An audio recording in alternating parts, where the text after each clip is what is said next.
Hello, Elder Drunken Hoes and Homies, and welcome to a fabulous new deck tech. Today, we are going to be taking a trip down to the motorized runway of Masako, the Drag Queen. So, really, welcome to Masako's Drag Race. This deck is a mono-white vehicle build with some super sexy stacks elements and vehicle synergies, so we can dominate the competition and strut our stuff at our leisure. But, before we get on with the show, we have some housekeeping to do. If you like the janky magic content we put out, please help support us with a like and a subscribe. It does help us grow and find more like-minded magic players. If you want to be more involved in our community, you can join our Discord where we play games, brew decks, and formulate new content to put out. We also post on Twitter and Instagram, as well as stream on Twitch. We have a Patreon too, which you can join for as low as $1 a month, where you can get exclusive patron content such as videos and altars. And the money really helps us to upgrade our equipment and put out better quality content for you. Now, without further ado, Masako's Drag Race. This Masako the Humorless deck is a mono-white vehicle stacks variant that controls the board by tapping permanents, with us still being able to crew vehicles and block at the same time because of our commander. Masako is a 3-mana 2/1 with flash that lets us block with tapped creatures, making her an amazing commander for vehicle synergies. This low-to-the-ground, pseudo-control, pseudo-aggro deck uses cards like Blind Obedience, Static Orb, Kinjali Sunwing, Thalia Heretic Thar, and Orb of Dreams to control the pace of the game by making permanents enter tapped. We want to slow the pace of the game down because our creatures are much better suited for supporting us with stacks, card advantage, and ramp, whereas our vehicles are the true powerhouses here. So, let's start with our ramp package. This is mostly full of cards that fetch lands. We run Land Tax, Surveyor Scope, and Aerial Surveyor, as well as a few creatures like Cartographer's Hawk, Weathered Wayfarer, Knight of the White Orchid, Solemn Simulacrum, and Loyal Warhound. I went with mostly creature-based ramp because it gives us bodies to crew and block with, while also thinning out our library and getting us better card quality from our draw engines.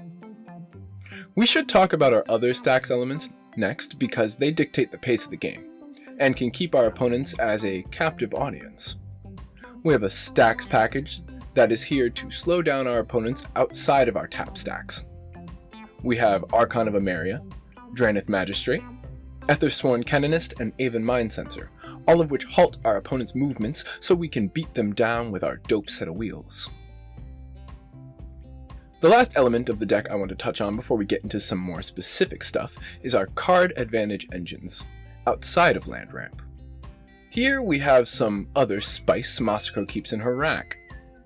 We have some extra planar pals in Karn, Scion of Urza, Karn the Great Creator, Elspeth, Sun's Champion, Gideon Blackblade, and Ugin the Ineffable, to help her out with card advantage, bodies to crew vehicles, and removal and stacks elements. Planeswalkers are versatile and very annoying. We also have Drum Bellower, which lets us tap our creatures every turn and untap them on the next, giving us the ability to crew and block repeatedly. We also have a few creatures that create tokens, such as Stony Brook Mentor, which brings new creatures to the party every time he gets tapped. Keeper of the Accords keeps us balanced around creatures and lands if our opponents are pulling ahead. And we even have Doomed Artisan, who provides us with repeated token creation.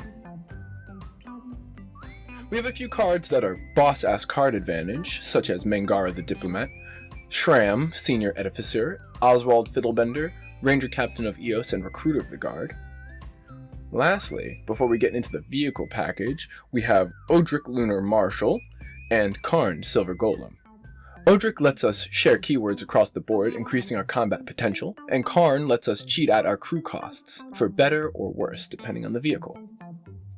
Now, without further ado, the garage. We're going to start on the low end of our budget, but these have some insane value too. We've got Smuggler's Copter and Reckoner Bankbuster, which get us some early game card advantage, Aerial Surveyor and Cultivator's Caravan are solid ramp pieces, whereas Peace Walker Colossus and Mobile Garrison give us some flexibility when it comes to our crew costs. And I can't leave out Masako's favorite ride, Daredevil Dragster, the ultimate in speed, and with a crew too, Masako can flash in and drift on her foes. Too bad this particular ride explodes after 2 fights, but gives us 2 cards in exchange, and is the namesake of the deck. Hey, maybe we'll get another new ride and new Capina. These next few vehicles are the top of the line in crazy magical vehicular technology. Starting off, we have Mechatan Core. This 2/4 can combine with 4 other artifact creatures and or vehicles to become Mechatan, the 10/10 all-colors Power Rangers robot with flying, vigilance, trample, lifelink, and haste. Masako can also bring her Conqueror's Galleon out to flex on her foes. This crew 4 2/10 flips into a super versatile land at the end of combat, so long as it has attacked. So keep it as a blocker or make it into a utility land. Either way, it's ballin' big time. We have a large robot and a boat so far, so I think it's time we talk about our flying ship, the Weatherlight, which lets us dig 4 cards deep and grab our crazy artifacts and all of Masako's legendary friends. Some other vehicles to consider that I did not add because they were a bit too mana intensive or not quite right for what we were attempting for this version of the deck. There is Sky Sovereign Console Flagship, which works as a powerful removal engine and a big flying beater.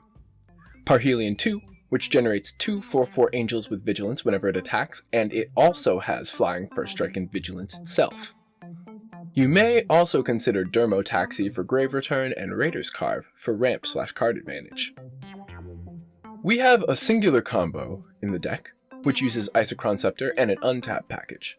The Scepter, paired with 2 arms, and Karn Silver Golem or Karn the Great Creator, plus Palladium Mirror, gets us unlimited untaps and the ability to draw our library, so we can find and crew all of our vehicles. We have Stony Brook Schoolmaster as another payoff to the Scepter combo, which generates us infinite tokens. This can also work with Reckoner Bankbuster, though we would want to have an infinite mana outlet as well. We can also animate our Mana Rocks, or have Golden Mirror on board to get that infinite mana combo. Another card that isn't necessarily part of the combo but has a good synergy with the Scepter is Armed and Armored, which crews our vehicles without creatures, letting us hold up for some surprise shenanigans. This deck is definitely more for flavor, but because of its stacks nature, I would heavily recommend you run this deck around no less than Precon level. Masako runs low to the ground and wants us to restrict and dominate the game pace right out the gate. Keep an eye out for combo decks and other slower strategies that like to play the long game and punish them most of all with pressure. This should be a fun casual deck that can raid boss new players and entertain older ones, but it can run into piloting issues if you don't know how to play with limited card advantage.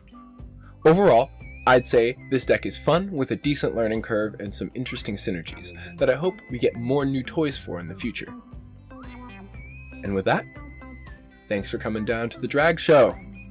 Give us a like if you dig this deck and drop us a comment on how you would tweak it, or if you have a vehicle deck of your own. Join our communities, linked below, and if you really want to support us, join us on Patreon for as little as $1 a month. Now remember, untap, upkeep, drink.